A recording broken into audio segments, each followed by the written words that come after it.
challenging times we're living through. If you're keeping your head above water, kudos to you. I like a challenge. Which side of the divide are you on?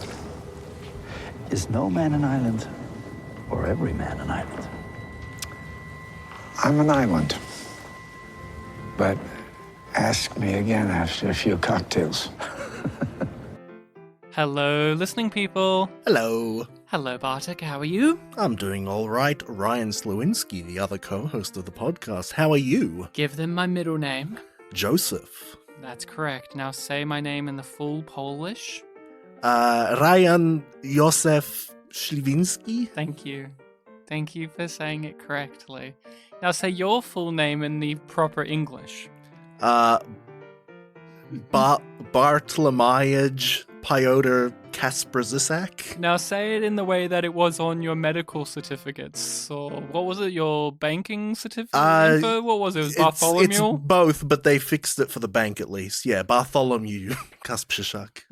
Peter. They didn't do Peter, they still kept it as Piotr. Piotr's a known name and doesn't have any made-up letters in there. Yeah, my brother's middle name is Peter. I'm Piotr. Oh, there you go. There you go. And that is the podcast. Thank you all so much for tuning in. Yeah, you know everything about us now. Now, blood type. What blood type are you? I actually don't know. You don't know? No, I always mean to ask that when I go to the doctor, but I keep forgetting. You must have gotten blood tests. Yes, I have. That's so interesting. I just never factored in, what it is. And you've never looked at the results yourself and be like, oh, there it is. Again, I think every time the results are there, I forget to check because I'm busy talking to. And I imagine you don't know something. your parents' blood types. Don't have a clue. All I know is I think my mum said that we have the same one. Write in, Bartek's mum. What blood type does he have? You'll know. My dad doesn't know his own blood type either, so there you go. I don't know what his is, and so it's a mystery. Mine is B positive because I'm always trying to be a nice little guy. Yeah, you're always being positive. And today, here on our podcast, Spit and Polish Presents, likingly because we're always spitting and we both happen to be Polish, we're doing Pictures Powwow, in which we talk about a movie that has come recommended. Today is a movie that was recommended by one of our friends. Mm-hmm. Stefan. That's a Stefan recommendation. Recommended the 2023 film Inside, starring Willem Dafoe. And at the end of our discussion, the next person to recommend a movie will be Bartek. Yeah, I've got a film ready. A weddy. And then the person after that is myself. We like to go in a pattern like that. 1 week it'll be Bartek, next week it'll be me, the week after that, listening people. So if you have suggestions, feel free to hit us up on our social medias or our email. All of that's included in the description of this. But let's get into the film itself. Inside, starring Willem Dafoe. Simple premise. Willem Dafoe stuck inside a penthouse. Mm-hmm. That's the film. Go watch it for yourself because we're going to get into all of the details and we wouldn't want to spoil it for you. But I will say this is a very... I found out a very particular type of movie for people out there. This is one where you look up the ratings of the movie and you're like, oh, it's that type of movie for people? This is Interesting. an unappreciated masterpieces rating. Yes, very divisive film. And I'm not shocked per se, but it's something that perhaps if you're looking at it on those rating systems of Letterboxd, IMDb, Rotten Tomatoes, it may be off-putting to you, but I say give it a go. It's very particular. And to get into the histories of this, I think I knew about this, but I didn't really know about it. I think I knew there was a Willem Dafoe movie where he was a thief that got trapped in a house, but I guess I didn't know the levels of it. I didn't know the survival aspect that would come into play. I thought it was much more of like a cat and mouse game where maybe the owner's there too and he's doing this and that. I didn't know it was going to be Castaway. Just Castaway, but with none of the schmaltzy Robert Zemeckis, Tom Hanksian Hollywoodisms. It's just going to be Willem Dafoe sadly starving to death. Yeah, we have to mention this isn't a Hollywood film. I think No. on Wikipedia it had like a co-production of like Belgium, Germany, Greece, and United Kingdom. Yeah, it was all over the place. So I didn't really know too much. I guess I knew a bit, and Willem Dafoe is a reliable actor. He's a name that when you see it in the cast, you know that there's going to be a quality performance at the very least. I don't think I've ever walked away from a Willem Dafoe performance and said, that was bad. I didn't like that. He wasn't very good. He's always great, even in the bit parts, but this is one of the rare instances where he's the lead guy. I was about to say, one of the only things I knew about this was that, Willem Dafoe's the lead and he's a thief stuck in a house. That was all I knew. Before I started, though, I was thinking about that fact. He's a lead. I'm like, how many films have I seen where he's the lead? I could only think of one, and then when I checked the filmography, that was the only one that I'd seen. It was Last Temptation of Christ. Isn't that interesting? Yeah. Antichrist, another Christ one that he was the lead in as well, the Lars von Trier movie. I mean, there's only 2 people in that, so really, so there's that. How many people are in this? And that's the movie where famously Willem Dafoe had to have a penis double because his penis in real life is, as Lars von Trier described it, confusingly large. And I said I would bring that fact in at the end of our last discussion, and here it is. It's come back. So that's about this film? No. Or the Lars von Trier one? Antichrist. Antichrist. Although I imagine in this film they had to hide his penis because of just how confusingly large it is as well. Yeah, and he wasn't facing the camera. That's why they had to hide it. They could have shown us it, but they knew that if we saw that, we would be taken out. We were like, whoa. We'd be confused. We would be so confused. Like, you would cock your head to the side and go, huh? That's that. But no, I enjoyed this. I had a good time with this. I like these type of stories. I like these type of movies. I like enclosed spaces. I like when you are stuck in a location that on the surface level seems like the echelon of comfort. The thing that many people would desire, like this gorgeous, rich person's abode. But before you know it, you're now in hell. We've had a few movies like that, but more direct, like horror movies, like Bodies, Bodies, Bodies came to mind, for instance, where they were in a nice, house in the middle of the woods. And it's a gilded cage. Gilded cage type thing. Almost like an escape room type movie. I also thought of Cube, for instance. Like, it's not direct horror in those ways, but it is problem solving. It is seeing, okay, you are putting yourself into the main character's shoes. You're saying, if this was me, what would I do? And how much is the main character going about those things? And or the excitement of the main character thinks of something that you didn't think of. And you're like, oh, that's interesting. Okay. And this tickled a lot of that for myself. And being a fan of Willem Dafoe, and we've had Willem Dafoe pop up on the podcast this year in The Northman, he was very fun. I'm always happy to see him. And even the opening monologue, I was just sitting back in my chair going, man, I love his voice. I just like this guy. I just like him. He's just such a great guy. So I was already bought in from just those little things. But Bartek, how did you feel about the movie? I was into it for the most part, but as the film went on, it kind of dragged for me. It was just too much of the same. Some of the things that I was expecting to happen that, like, okay, this is where the film's really going to, like, redeem itself, didn't end up happening. And so I walk away from it very much with some of the same feelings that you have. Like, I love this premise. I love the stuff that it was doing, but the film was only doing those things. And by the end, that became a little bit tiresome for me. Oh, yes. Yeah. That's where the major dividing line comes in. You look at that rating on IMDb, like a 5.3 or 6 or something. I remember it being 5.5. Letterboxd, Rotten Tomatoes, it's kind of in the middle because it's doing one specific thing for what can be considered too long of a time. It's like 105 minutes, I think. Yeah, it's under 2 hours, but it's over 90 minutes. People can make the great case that this should be a short film. If this was a half-hour short, maybe it would be something. I did not feel that particularly. I do think there is shortcomings with the movie, definitely. The character makes choices that I don't understand The in knife some thing I way. could see coming.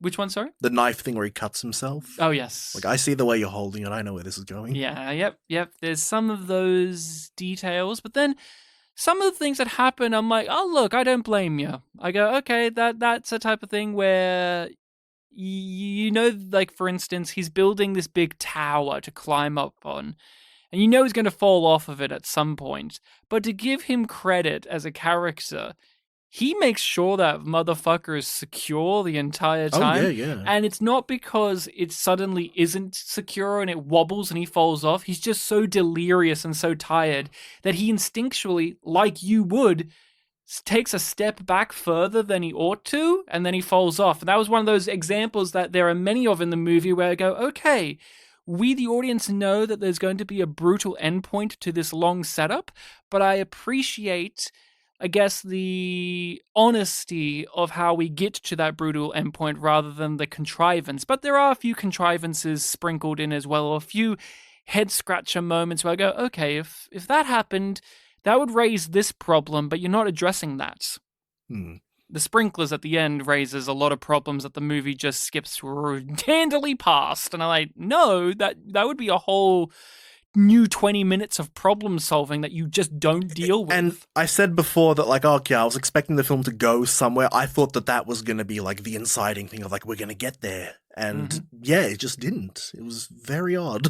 So, yeah, I think the movie does a lot of things right, and I think it has a few fumbles, and I understand people being like, I don't like this movie because there's barely any talking, it's just Willem Dafoe making grunting sounds, it's just him doing what you could consider the same thing over and over again. I didn't find it as repetitious or monotonous in that way. I always thought there was some new intriguing detail or some new insightful piece onto his character. The fact, yeah, I will give the film that. There's definitely, like, newer things that he is doing, but it all just kind of falls under a similar umbrella of, we're still stuck here, we're still trying to get out, and there's nothing else new happening. Like the thing that I was waiting for to happen was eventually someone else is going to enter the picture, and there's going to be an interesting interaction that shows us how far this character has come, because the place that he is in, he kind of characterizes the owner of it in a weird way, where it's like, oh, the guy I'm robbing from, but now there's this painting of him or photograph of him that's staring at me, and I'm projecting him to be the devil. I was wondering, like, okay, who is going to be the person that eventually comes here? Is it going to be like, just some no-name worker that he's going to be like super grateful for? Or is it going to be someone who he would initially have, wanted to not run into, like the owner or something like that? And he's going to have some sort of like fanatical euphoria at the fact that he's finally met someone, even though it's, an antagonist to him. And it would show, like, how far he's come in this whole journey, just grateful to be free. And in the end, we didn't get that, even though it seemed like it was going to lead there eventually. I never thought that at all. Not for a single second did I think anyone was going to come for him or find him or give him the opportunity to leave. I always assumed that he was going to find it himself. And that vilifying of this figure, there's two sides to this. He vilifies this man whose mansion, this penthouse he is robbing. He is the bad guy in the story. He's robbing this guy, even though the person he's robbing is this affluent artist who barely lives here. It's still a bad thing to do. But then we also get the flip side of he's projecting all of this heavenly-like quality onto this cleaning woman as well. So we have both sides of the coin here of just one is the villain of his story and one is the angel of his story. And yet neither we can believe to be true, but you understand it because he's in such a desperate headspace. He's in purgatory that you get why he does both of those things. Like, you come to resent the artist during the movie. Like, there's this bit where he discovers, as do we, where the self-portrait is that he was there to steal in the first place. And it's initially like a cool thing, but then the more time you spend in that little like crevice that's hidden away, the more I'm also like with Willem Dafoe, I'm like pissed off with this guy. I'm like, oh, fuck off, you pretentious wanker with your hidden little self-portrait with your your fake version of you that's dead laying on the slab there. Fuck you. Like, there's just this level, like, you grow to hate the pretentiousness of this place, as does Willem Dafoe, but also it's like this haven of keeping him alive. Like, there's just this back and forth dialogue that he's having with himself, and same with the cleaning woman, where he's like, has this idealized version of her, and then when he sees her interacting with another person, he gets jealous. And you're like, dude. Yeah, who's that? Dude. Friend of yours? What's your problem? She's living life, and that's the problem. She's living life. And he is unable to. He is condemned to be in this big, inhospitable penthouse that's not made for people to live in. It's made to look nice. Yeah, you're talking there about how, this guy that owns it kind of becomes this, villainous idea in his head. And I was thinking throughout the film that I wish that I could have felt that a bit more. Like, it's definitely present there because, like, he barely has anything in his fridge and it's all, like, really, like, health-conscious stuff. And he has, like, a song that plays whenever the fridge is left open too long that's like, oh, he really likes this song, but this can get really annoying for me. It's ironic. If it's the only song I can hear. And there is, like, the picture of him staring down at him. But after a point, it doesn't really feel like that guy is the presence behind this place for me.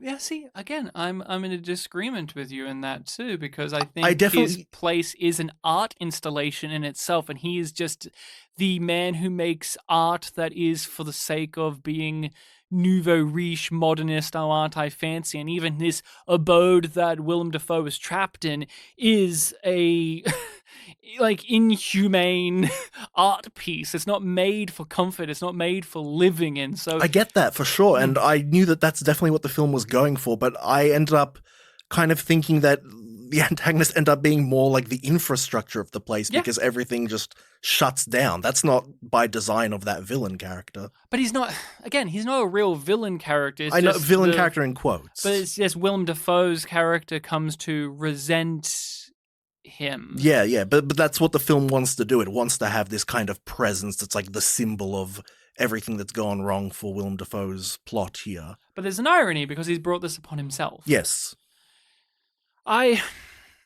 Now this is where I feel like we're going to majorly disagree, perhaps, because of just our film histories and our clashing in the past.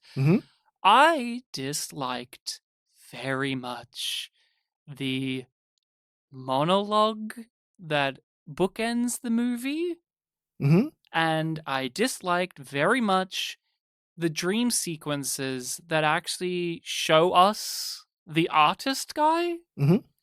I feel like, if anything, that waters down what the film was doing in terms of what we're kind of disagreeing on at the very moment in the relation of, like, characterization of the artist villainous force stuff. I'm like, don't give me any of that. I was rather content with just the being in this physical location in the here and now and seeing Willem Dafoe act his ass off and go down that mental tortured road. Every time the film was like, here's a voiceover piece to give us some interiority on Willem Dafoe's character, or here's a dream sequence in which we will now have some form of identity put upon the artist or the cleaning woman.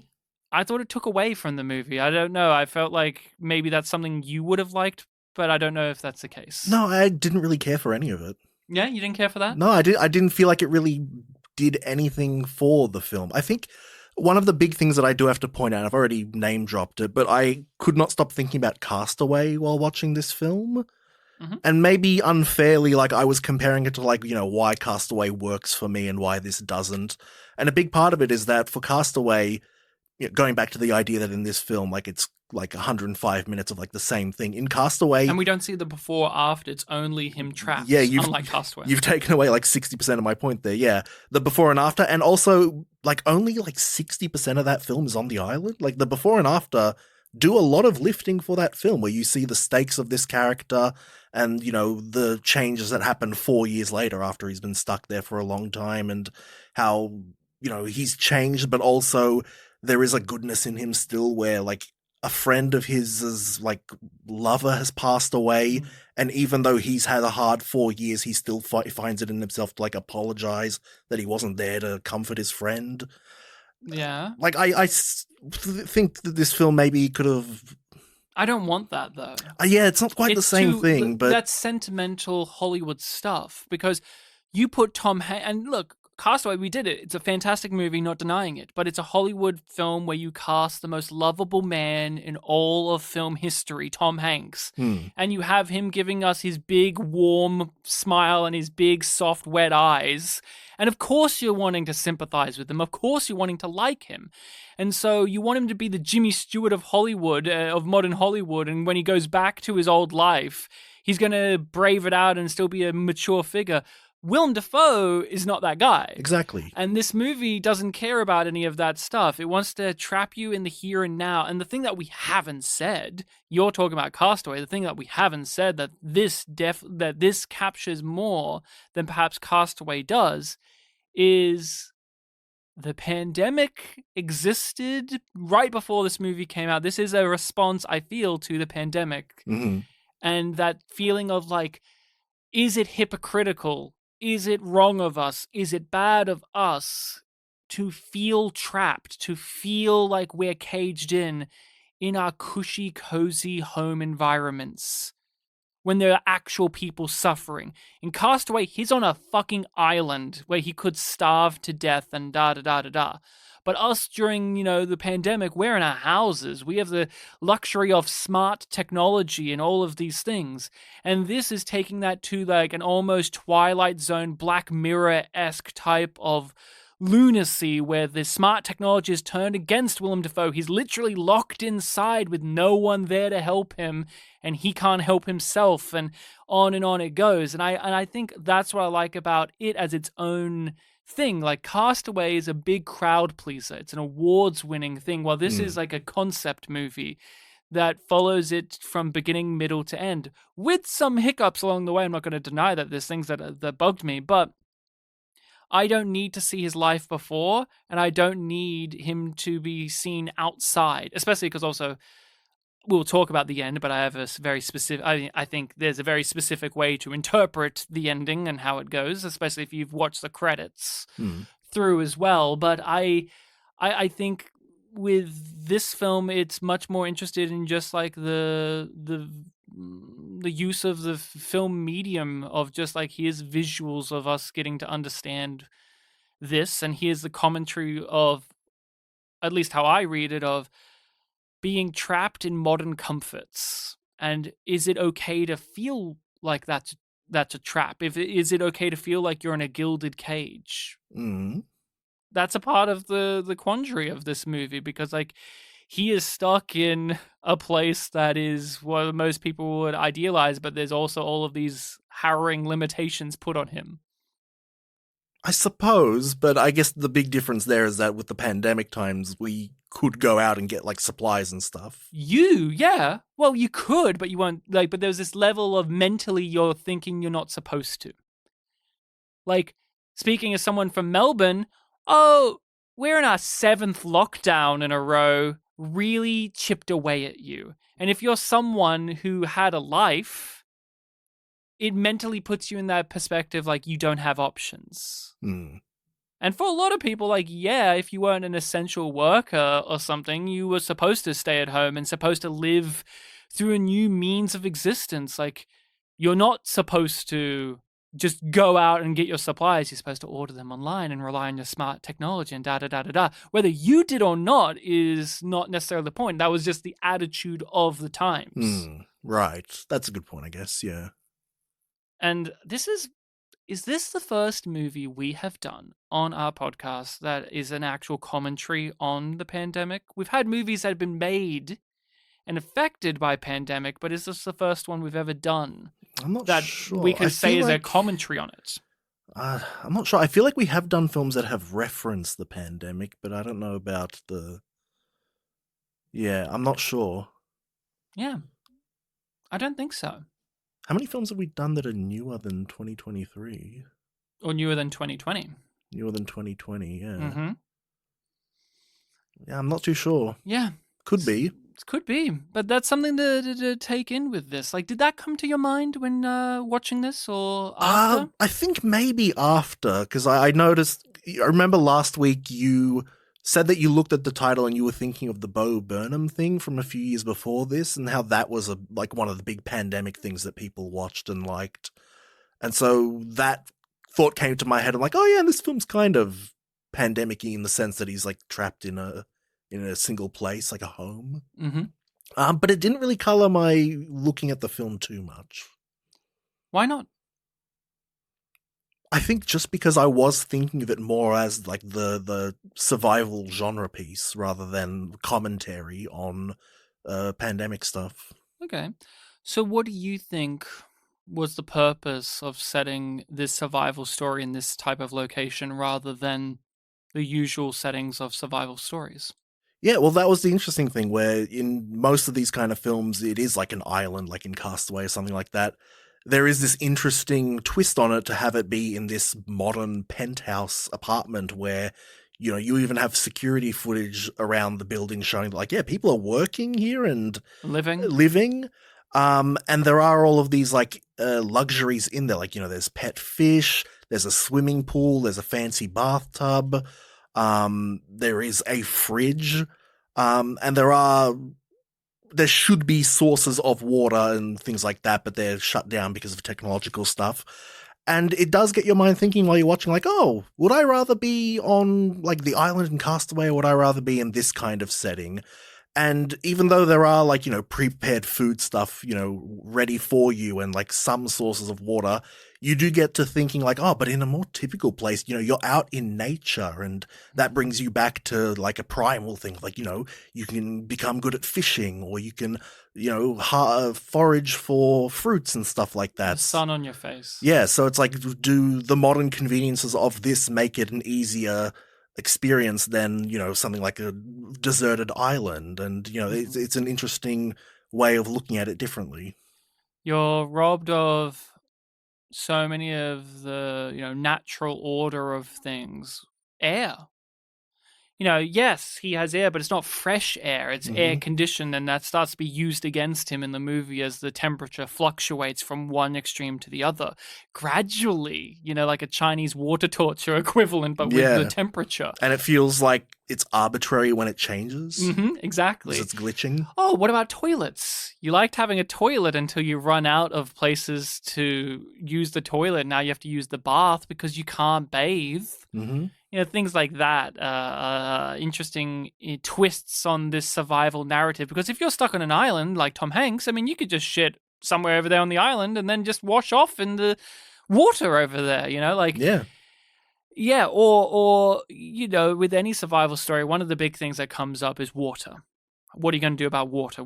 That's the most important thing you need to sort out when you are in a dangerous situation is, where is my supply of water? Yeah, and all of this... Above food, you go water first. Yeah, and a lot of the ways that he gets water in this are really cool. Yes, they are.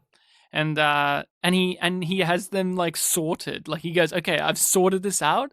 And thankfully, and again, this is something I get annoyed with survival things sometimes.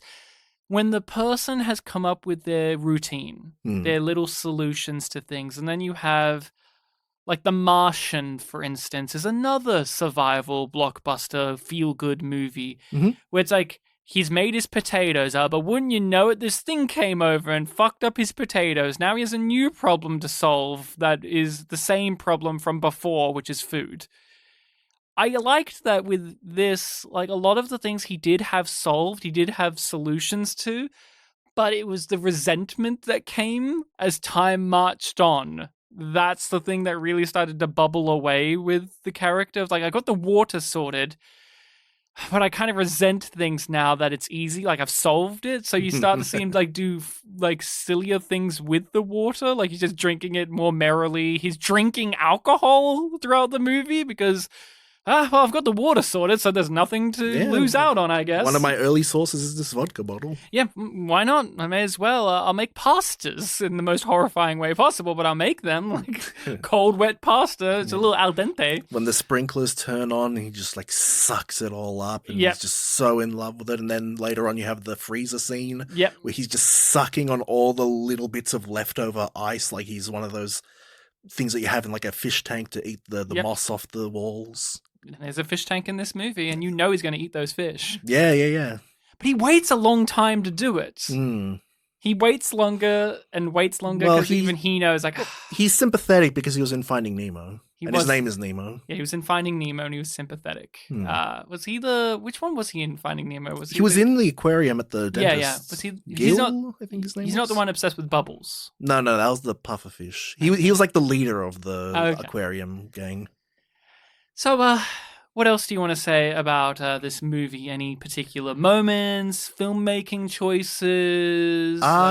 In terms of like a bit of ingenuity, I really liked his sunglasses that he made. Mm-hmm. I mean, I already like sunglasses, but yeah, he smashed up like a fancy vase that was there, and he fashioned frames out of like tape or rope or something like that. Yeah. And the final product is like, oh, that's functional, and it has this really like junkyard vibe to it. Mad Max vibe. Yeah, I really like those makeshift sunglasses that he made. Yeah, they were good. Yeah, he had like little things like that, and I like that they came from like extreme acts of anger, something that spoke to me about his character, because again, you are putting yourself onto this character. He is an avatar for you, and you're thinking, what would I do in this situation? And then you're impressed or intrigued when he does something you haven't thought of. But something that he routinely did that I wouldn't do, but I think speaks to his character, is he never cleans up. He just leaves the mess everywhere. Like when he smashes that vase, he leaves the remaining pieces of glass there, and I'm like, I don't know, man, if that was me, you're going to get hurt on that glass later. Like, all these books are all over the place. You could slip on one of those. But he doesn't give a fuck. He doesn't care. Like, you see the mattress that he's sleeping on, and is just covered in garbage. Like, he just becomes more and more feral as the movie goes on. But it was all there from the start. Like, the fact that he doesn't clean up from the start tells you everything you need to know, so that when you get to the end point where, you know, it's kind of like a mad, wild creature has taken over this once pristine location, it's not just because he's been driven mad, but he was already kind of like that to begin with anyway. Well, at least he tried flushing the toilet. Yeah, he tries doing that type of thing, but like, yeah, there was just little character information, like when he broke that vase, the fact that he, like, that's how he decided I'm going to get the glasses. It's not just, I'm going to grab one of my chisels and chisel the bits I need off. He's like, I'm going to grab the full fucking thing and throw it down with my bare feet. He had no shoes on when he did that. Yep. And didn't care. He wasn't concerned because he's just filled with so much anger, resentment, and contempt for everything in this fucking house, in this fucking penthouse, that he's like, fine. I'll just smash this vase and not even be concerned about if it hurts me. He likes the pigeon. That's outside, though. Well, that's because it's outside. Yeah, it's not inside. He literally likes anything that's outside of this place, and anything that's inside of it, he grows contempt for. Like when he spends a portion of the movie trying to open this really big door, and you're like, what's this really big door for? And then he opens it, it's like, finally, and it's like the pantry, and it's just like got coffee and like just... Yeah, it feels like a bomb shelter of some sort, but it's like up high in a skyscraper, so it's not... I thought it was going to be like a freezer, like a cooling room where you keep like cooled meats and things like that. Yeah, it's some sort of storage. But no, it's a huge fucking door that looks like it's for a safe that an expert will have to crack into with a drill. But no, it's just for the guy's fucking coffee. Yeah, it looks like it's the goal of Happy New Year. Yeah, and it was just amusing to me. Like, that was probably my biggest laugh of the movie, was just he spends so much time and it's just like filled with just like, here's my coffee, here's my tea, like things that in my pantry are just like in milk crates or just like in a box or whatever, nothing. But this owner has it like fortified. These are the luxuries of the luxuries. These are the luxuries of the luxuries. Not like wine. It's not like a wine cellar or anything like that. No, the alcohol's in the fridge. Alcohol's in the fridge. The Macarena fridge. Yeah. Yeah, I like the Macarena. That was very humorous. I like that Willem Dafoe sang it. I do like that eventually, like when he became in a party mood, he's like, oh, I'm just going to keep it open so I can listen to the song for a bit. See, I was worried he's going to hurt the fridge by keeping it open too long. That's the thing. You guys. He's going to keep it open, then he's going to injure himself, and the act of getting back to the fridge to close it is going to be like torturous, and he has to be tortured by the song. So, any other pieces of his routine or ingenuity or investigations that leapt out to you? It was all generally pretty good. Similar to The Martians. Like, he's got things worked out. It gets you thinking, like, man, would I have thought of that? It's like, because I'm thinking about my, normal self, not myself who's desperate to survive. It gets all those vibes out there. It does. It does. I liked when he tried to write a help me note and tried to slide it under the door, but he can't, and he's just so upset about it. It's like, no. Or him throwing the sculpture oranges at the windows and just kept bouncing off. Yeah. Wouldn't break. They're like super strong because he's on a skyscraper, so of course they're going to be that strong. Like, you can't just break those. Yeah. And again, he does have the one cleaning lady that he attaches himself to, but I do like that we do have a scene establishing that there's a whole other cast of people that he's attached personalities to, like this old lady that comes to the reception. Oh yeah, the guy who's at the reception. Yeah, all of those people. So Willem Dafoe, I've heard of him. This film wouldn't work without him. It's great direction. I think it's shot very well. I think the music's great, but you need a certain breed of actor that makes this captivating to watch. And Willem Dafoe is clearly that type of man. Like, you believe him to be a scuzzy thief, but there's something warm about him, even though Willem Dafoe's played like a lot of villainous forces. Like, I think for you and I, Green Goblin's a standout. Like, he was Norman Osborn, but he's done so much in his career that he is just a very layered performer. And without him in this lead role, I genuinely think the film would be significantly less interesting. And he's so magnetic. Like, one of my favorite moments was he's looking at the cleaning woman on the cameras and he's like, hey, what are you eating? And then it cuts away and he gives the most devastated but understated, fuck. And I felt that pain. I felt that agony for him. And it was just, fuck, with the certain tone in his voice. And we don't even see his face on the camera when he says that. We're seeing him from behind. It's all in that voice of his, but you believed it. You're like, oh man, he's invested in some of these little things that when the camera cuts away, his world has been robbed of him. This little treat. As the film goes on, he clearly is more familiar with like the pattern of like what's going to be next, so it doesn't affect him as much. But yeah, I do like that. Yeah, he becomes very familiar with the pattern.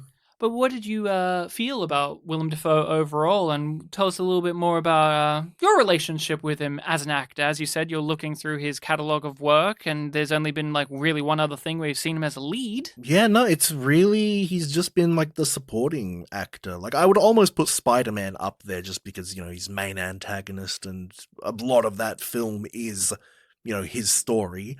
But yeah, it's mostly whenever Willem Dafoe turns up, it's going to be like in The Northman, where he's this, interesting witch doctor-y kind of character. And in a way similar to like I have with Stephen Root sometimes, it's like, oh, he's just so dressed up that I sometimes take a little while to recognize that that's him, because he's just so in these characters and doing a good job. So yeah, it is nice seeing him in a lead role. In an interesting sense that it's one of those films where like he's basically the only character. Like, the only other characters that we get him interacting with are just over like the little walkie-talkie at the beginning of the film. Yeah. Every other actor is like on a screen in another place. And an interpretation from him as well. So yeah, he's an actor that, I think it's fair to say has never played just a regular, he's rarely played just a regular person. He's played Jesus Christ, he's played villains, he's played like creeps, he's played detectives, he's played like higher than life type characters. And this is a very muted performance, and yet it's also very ratcheted it up as he's losing his mind. There's this great sequence. It's such a great sequence of him doing like the stand-up comedy routine in the movie about like making chicken over and The over Bulgarian again, joke. and the Bulgarian joke, and it was just so amusing. And seeing Willem Dafoe dance, and you get all of these type of things that,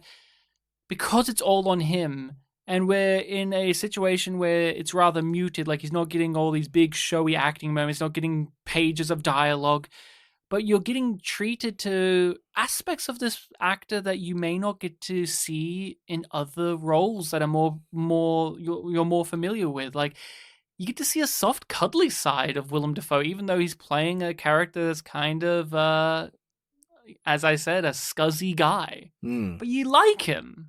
You're like, I like this guy. I want him to get out of here. Yeah, I do like that some of his more, I don't know if you call them delusional moments, but those moments where he's like doing the cooking show or the stand-up is him presenting himself as, an entertainer towards an audience, so that there's a justification for not having like a back and forth conversation. Like, oh, you're being a great audience, everyone. Yeah. Even if you don't like the joke, you're nice and listening. He doesn't make a Wilson. He doesn't want to have someone talking back to him. Yeah, he wants it one-sided. Yeah, the equivalent, I guess, is, putting the personalities on the TV, but it's not a conversation. Or the pigeon. Or the pigeon, yes. But he wants the pigeon to do a thing for him. It's not a conversation. Like, that's an interesting character thing of, like, even in those opening monologues, like, he is not interested in having a connective relationship, a back and forth relationship. His job is also that, like, where he goes in and takes something and leaves. It says so much about who this man is that he only has, like, one-way relationships with the world, and so he is punished in a way for that. In this narrative, he is trapped here because after a certain point, this location goes beyond just being, pandemic commentary, gilded cage. It becomes purgatory, and then it becomes hell itself. And he starts to sing to himself about, like, heaven and all these divine things to cope and dream of being able to ascend to somewhere better than this. And then, again, spoilers, people, at the end, he leaves like a written thing on the wall that basically accuses this owner of being the devil and this being his cage and hell itself on earth. So fuck you. I thought that was an interesting avenue with the movie as well, of like, it's not just he's hateful and resentful and he feels trapped. It becomes these different stages of the afterlife, and the one that does not paint a good picture for him. I do like that his message was a bit self-aware. Though, like, I get for you, this is your house, your home, and for me, it was hell. But look, I'm giving you these solids here. I saved 3 of these things for you. Yes, but also here's my like weird, crazy, demonic, occultish like artwork around this. Yeah. So it feels evil. Like, yeah, this is self-awareness, but also, like, did you look at how he wrote it? Yeah, exactly. he should have written it in blood, like Sideshow Bob. Oh, get a pen, Bob. Yeah, that'll give him the energy to leave. That'll give him the energy to leave. Yeah, what did you feel about, like, that aspect of, like, the divine, how that started to creep into the movie as well, the divine and the demonic? Because you get to see his art, and you see that his sketchbook art is one way, and then when it starts to change as well with that. No, it just seemed pretty logical. You're mentally deteriorating, the art will get a bit more deranged, especially as you use a different medium, like the wall. So, an issue I had was the brutality wasn't as much as I was expecting. So, some of it... Okay, so the big one is he builds this, like, a tower of assortment of objects. He falls off, clearly breaks his leg or fucks up his leg. He definitely has a cut on his shin or something, yeah. Well, he also... It must be a break because he's binded it. Yeah, and the rest of the film, it's a splint, basically. It almost looks like books. It looks like a mechanical leg, almost. Yes. And I just didn't feel like the major pain of it as I was expecting it. And I'm not someone who's needing a gratuitous, like, gore or pain or whatever, but it's been such a long build-up in the movie. This is one of the cases where I would argue I actually would have liked to have seen the whole, especially in a movie of routine, I would have liked to have seen the whole sequence of him treating that leg. Really, like, again, I'm not someone who lover of pain, but I think for this story and for what you've been doing, this is the big turning point. You needed to sit in that agony more. I know, I agree with you, because it was this thing like, oh man, he fell down. Like, what's the big injury? What's the big thing that's now going to be burdening him for the rest of the film? And it's a very long shot of him like getting up and then like looking over the injury. And because you're lingering on this so much and he is kind of doing the motions he's trying to do, it gave me this sense of like, oh, okay, it actually didn't affect you as much as I thought it would.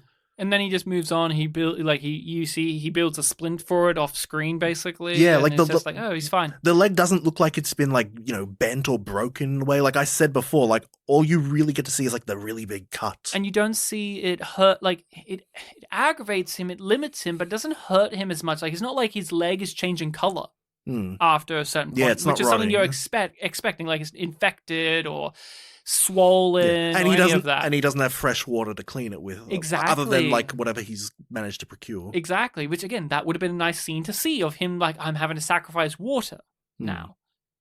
These are things that I would have liked to have seen. And then another, which was confusing to me, because if you're wanting to make the Castaway comparison, what's the big moment of Castaway that makes you turn your head and close your eyes? The tooth moment, where he has to extract his tooth. That's built up in that movie. That's there before he crashes on the thing. That's a big... It's one of the things that he wanted to deal with in his real life. It's a ticking clock. In this movie, randomly, Willem Dafoe's like, my teeth. He looks at his teeth and then he like starts to like hack at his gums, and I don't know... Is this like a new thing that just happened? It's because he hasn't brushed his teeth and who knows how long, and he's been eating garbage. I understand that, but... And then there's no real consequence of that. It's just like here's a horrific idea. Here's this image of this sharp thing next to your gums. That would also make me freak out, but there's no real reason for it. It's just it's not a fake out per se, but it's unearned. Yeah. Especially if you do have Castaway on the mind like I did. Mm-hmm. It's like, oh, you're doing the thing, but you haven't built it up. And there were just some things that I just found hard to understand. So the water's shut off. Why? I was wondering the same thing. The water works for the sprinklers, it works for the fish tank, it works for the plants. That's not how water works. Like, it would be working for everything else as well. It works for the fridge to an extent. Like, I don't know. Like, it's just one of those things where it's like, there is water here, but why is there not water in other places? It needed to be all in or on one or the other. Like, he has water. Or he doesn't. Yeah, the dramatic part comes in that it's in the stuff that he can't control, I guess. But that's turned on from something. Yeah, there's like an pre-programming that like, oh, this time, the sprinklers will turn on. But if the alarm system for the fire sprinklers still works. And all of that. But like with the water for the plants and for the fish tank, the water has to be on in the house for that to work. So why isn't the water on for the bath, the toilet? Like, these are the things. Like, I live in a place, you do too. If you turn off your water, it turns it all off. Yeah, well, the fish tank thing's understandable because it's just filtering the same water. Yes, I understand that to an extent too. Yeah. But like the other stuff, like, what? I didn't fully understand that. It's a bit convenient for the film. And then the big one, as we've already stated, is he realizes late into the movie, and I thought it was fine. I thought it was a nice late realization on his part. I didn't begrudge him. This is not one of those, why didn't you do this earlier for me? I'll set off the smoke detector. That will bring people to me. But it sets off the sprinklers, which again, nice reveal, but I also call bullshit on it, because wouldn't you have seen the sprinklers if you're looking? You're stuck here. You're stuck here. You would have seen the sprinklers. And if you're going to set off a smoke detector, you would be wondering, okay, what would be the ramifications of doing that? But you could make the argument he's so tired. Yeah. Like, even if he noticed it earlier, it's like, well, yeah, this will solve some things, but I'll also get caught. And, I still want to escape this, without getting caught.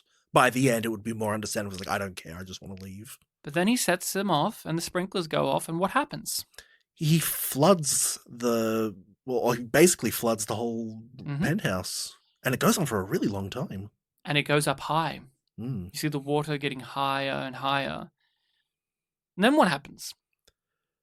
What does happen after that? The film ends not long after. I remember that. The water's all drained away somehow. Where did it go? And how did it not alert other people? That was the big thing for me. Like, I thought, okay, surely this is going to be the big thing that will, cause some attention. Whether it's because of the alarm going off being, noticed by someone in the building, or the fact that so much water that had to be stored somewhere is now missing. Like, this will bring something. How did his charcoal drawing stay on the wall? Yeah, after the sprinkler? Didn't even think of that. Yeah, that's a good point. Yeah, they stayed there. Just fine. Mm. Where did the water go? Because at the end of the movie, you see there's water damage, but all of it's gone. Mm. If you have a flood in your house, even if it's just like your bathtub's overflown or whatever, the water doesn't just go away. You have to mop it. You have to do stuff, you know? Yeah. Like, your floor will still be wet after you've stepped out of the shower.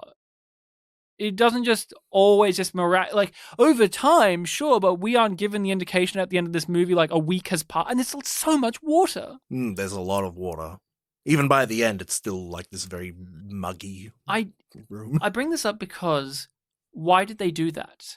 Why couldn't have the last sequence still be the same, but there's this like knee-high level water around, like the final, like, I've got to get out of this place? I don't know. It feels like there should have been more to this water. That's like a whole act's worth of problem. Like, that's a new problem that should take up, like I said, 15 minutes worth of the movie to deal with, because it's an interesting problem to deal with. Yeah, suddenly having a lot of water. Yeah. When you were so desperate for it throughout the rest of the film. Now you can't sleep anywhere. Yeah. Because everything's wet. Everything is wet. Oh, yeah. All your food is ruined. All the plants are ruined. Everything's ruined. You can't even look at the security footage anymore because the TV's dead now. Now imagine it's 4 degrees. Now you're cold and wet. You have nothing to dry with. I forgot about that. Yeah, that's a good point. I can't remember what the temperature was at that point. It brings all of these problems that the film just merrily says, no. We're almost done. We're done now. We're out of movie now. Such a shame. Such a shame, because I'm fine with it being the final thing that pushes him to go, but it doesn't really want to deal with it. It just kind of skips over it, which, again, the question has to be asked, why? It almost feels like the sprinklers going off should have been part of, like, the glitchiness. Like, oh, there wasn't even a fire. It just went off, and now all of a sudden I'm dealing with this, fuck you from God. Or if he went more manic when the sprinklers went off, like, oh, I've brought this upon myself. Like a joyous kind of mania of like, of course, dancing in the rain type thing. If that was the height of like, oh, I've lost it. Yeah. That would have been awesome. But then he just, he clears up, he writes his message, and then he breaks free and ascends. And the movie ends. And you're like, okay. Like, I like the ending, fine. There's lots to say about it, but you have this dramatic thing right before it, and you're like, I don't want to. It's like the film doesn't even want to talk about it. I kind of mistook the ending that he died. Yes, that's exactly what I think as well. Okay. I think it's a metaphorical. Yeah. Well, that he's ascended to heaven. Yeah. Oh, yes. Because when I finished watching the film, I'm like, oh, yeah, he dies at the end. And I was reading up other people like he escaped, but did he escape safely? I'm like, oh, is that how I was meant to take it? That's a more literal way you're supposed to take it. But then the imagery is so, on the nose. Yeah. Like, it's a beam of light. You don't see him leave. Yeah. You don't even see him crawl up there. Yeah. And also his leg is pretty injured. And even though he can reach it, like, I can't really imagine him, like, jumping up there or anything. And then you have the end credits. And there's, like, a big thud as well. And you don't get to see, like, clearly on the ground, like, oh, is the body there? No. Yeah. And then you have the end credits where he goes through the 3 principles, and they're all basically about acceptance of death. I don't know if you're supposed to read it any other way, but I think it's that classic media literacy thing of, on surface level, you are told thief breaks into house, thief trapped in house, thief escapes house. and people take it on that literal level, but it's like, well, guys, what about all the divine stuff that's clearly at play in the movie? The emphasis on hoping that one gets to heaven. It's almost like a race ahead in that way. Like, yeah, I take it that way. And I liked how the movie ended. I thought it was a beautiful way to end it. And I was genuinely surprised that in the end credits, you get Willem Dafoe doing a little monologue again. I was surprised. I just left the credits rolling. I was just like, I don't know. I was just soaking in the movie. And like near the end, he's just Willem Dafoe being like, hey, it's me. I have 3 things to say to you. And I told you to make sure to check that out. Yeah, you did. And you did? Mm-hmm. So what do you make of it, though? Are you happy with this ending? I think it did grow on me a little bit because I was still a bit thrown off. Like, I thought we were going to like a thing where some sort of outside force, not necessarily that they'll have a dynamic with them, but like there will be some sort of outside force to marvel at this. Like kind of how Climax ended, like when we had like the faceless police come in and just like look at all this destruction. Mm-hmm. I was thinking maybe even just some sort of like faceless person comes in and, that will create something. Instead, it's us. We just get to see the camera go through this now completely ruined penthouse. We get to see the mad scramblings on the wall. We are the ones. We don't need the cleaning woman to be the avatar for us. It's just us. So why was that a problem for you, I guess? Like, why did that hold you back? That, like, is that not okay? Oh, no, I'm fine with the ending now, but just at the time I was like, oh, we're already done. Yeah. Yeah. It just felt abrupt? It just did feel a little bit abrupt. And also the film does kind of start us off with a little monologue from him giving us this like insight into him about how, art is a really important thing to him.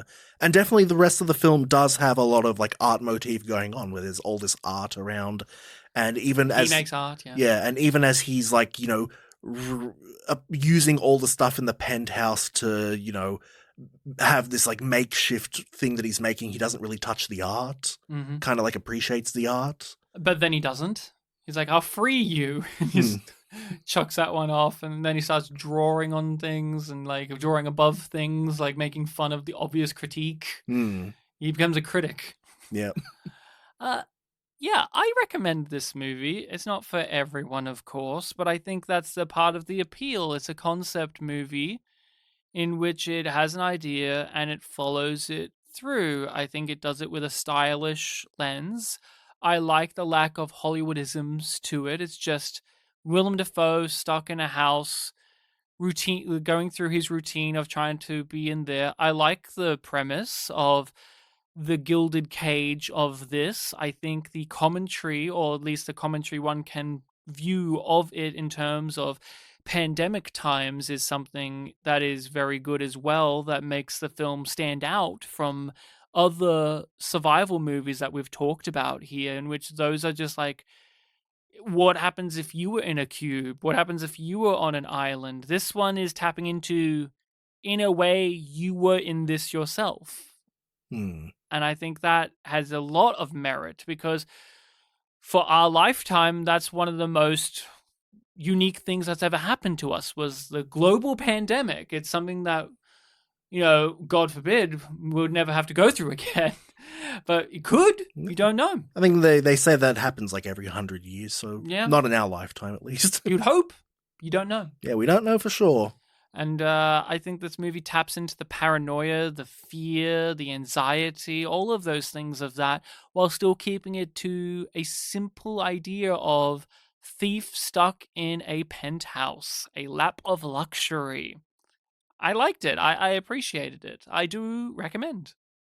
I say give it a go. Like I said, I like the premise. I like everything it's doing, but it just dragged on a little bit too much of the same for me. Just give it a go, see if it works for you. I know we don't talk about this all the time. Like, we do mention, like, the reviews of this and the reception of that, but you even said at the beginning, unappreciated masterpieces rating level. How do you feel about a movie like this getting that kind of low reaction, considering of, like, how well it's made? Like, is it one that you feel like is worthy of that? Do you feel like it's a a thing of like media literacy is down, or like it's just like you can't make movies like this for people anymore. Like, you know what I mean? Like if this is a movie that came out in 1993, I wonder if it would be more appreciated than today. I don't know. Like, I was just like, I still can't believe like how low rated this movie is. Not saying it needs to be like a 10 out of 10, but it was just something about it just was like, don't we want more simple little movies like this nowadays? If I were a ratings person, I would definitely give it at least another point and a bit, I reckon.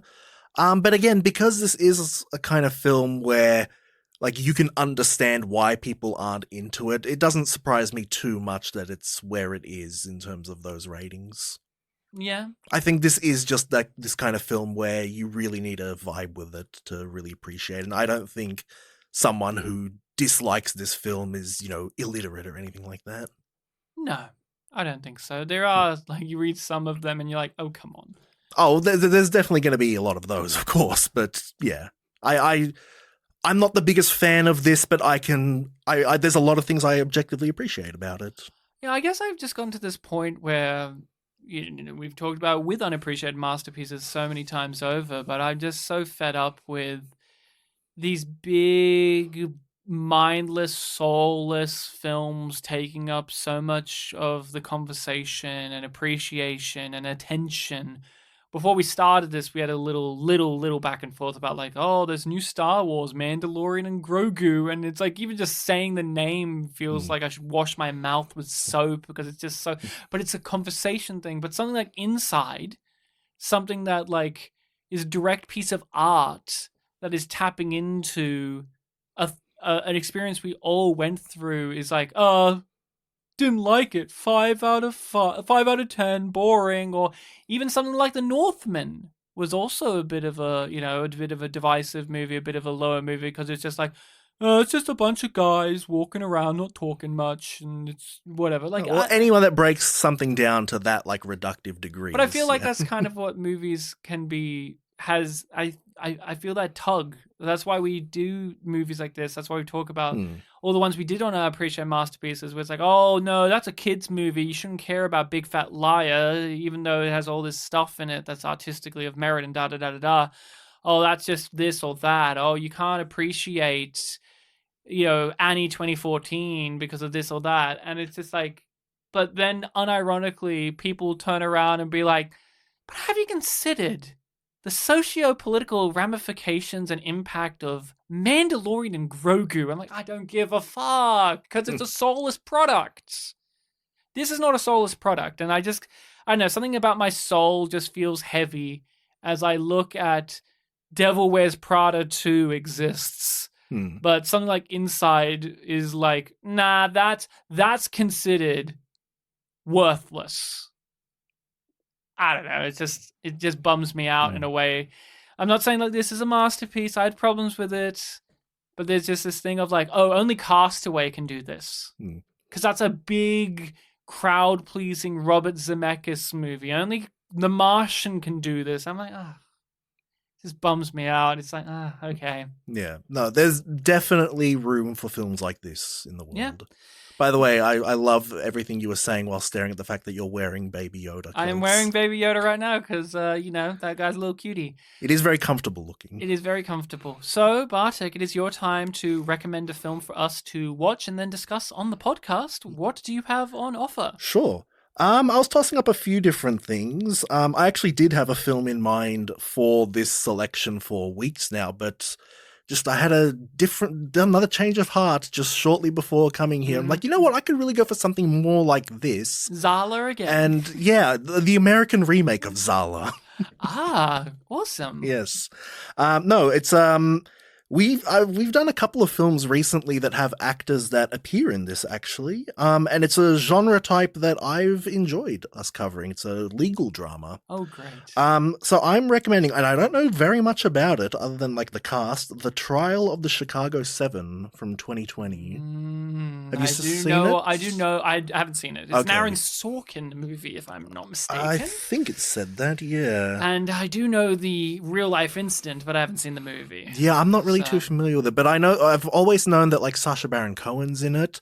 And when we did Waves last week, I was looking. he's in it. Yeah, the lead actor is apparently part of the ensemble. I'm like, oh, interesting. Okay. So yeah, I want to give that a go. We've never done an Aaron Sorkin movie ever. He's a big writer, you know. Oh wow, yeah. Social I know Network, the name. West Oh, Wing, him, yes. Why am I forgetting its name? Legal drama. You Can't Handle the Truth. A Few Good Men. That's Aaron Sorkin. Yeah. Well, that was him. Yeah. Oh, yeah. He's been a big boy for a very long time, and he has a very specific style that people either love or hate. So this will be our first Sorkin affair. Have I seen anything by him? You've never seen those? Any of those? I've seen Social Network, of course. Yeah, Social Network. That was Sorkin, done by David Fincher. Mm. He's actually making a sequel where he's directing it of Social Network. Oh, yeah? And Jesse Eisenberg's not returning as Zuckerberg. So that's going to be a whole thing. People are very curious about how... Oh, is that the Social Reckoning? Yep. Okay. So people are very curious of what that will be. Yeah, I've only seen the Social Network from him, I think. Yeah. He does a lot of TV and a lot of... he's done a lot of films, but Sorkin has a very... And we'll see it next week. He has Sorkinisms. He has very specific writing style. This is mainly TV, but he gave us the iconic walk and talk where characters are like walking down a corridor and they sharp turn a corner and they keep talking, and the classic like, I'm talking to you and I'm going to hand you a paper from behind. Like, he's the guy that has a lot of those. Like, that's not new, but that's his shtick when it comes to TV. And you even seen in Social Network, like, characters have to talk a certain rhythm, a certain pace. Like, his dialogue is almost... Drop the.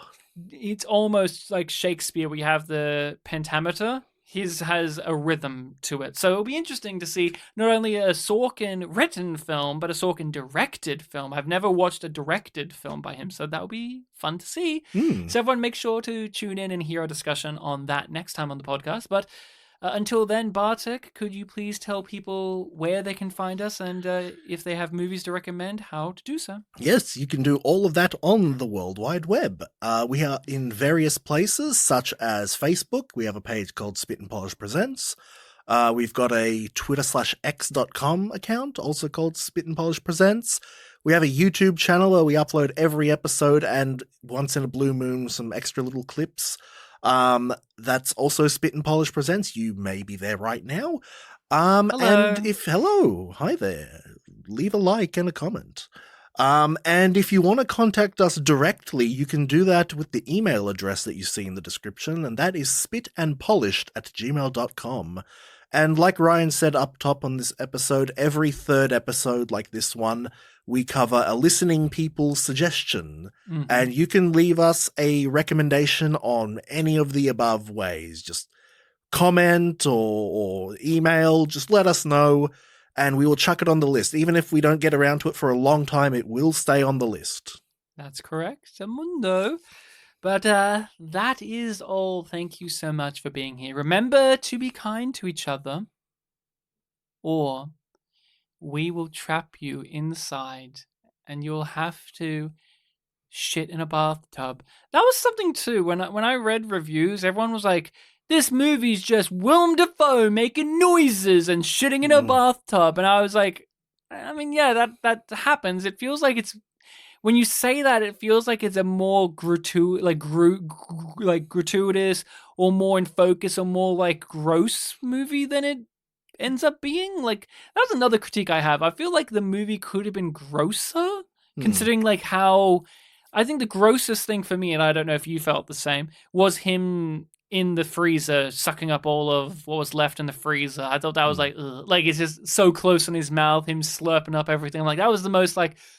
I don't like seeing this, but it wasn't the worst thing in the world. I wasn't super grossed out by anything. I guess it would be the shit, but the freezer thing I really liked. I was like, this is so realistic. It was effective. I don't look down on or berate him for this. I'm not disgusted by it. I'm like, yes, this is a really good thing you're doing right now. Oh, no, it was just, but there's this level of like, I was comparing him to like the pond scum cleaner in the thing. So that's fair enough. No, I was fine with that. But yeah, again, those criticisms go back to what I was saying about like just reducing the film down to, really basic statements. Like, I'm not a big fan of the film, but I wouldn't say that it was just 105 minutes of him fucking around an apartment.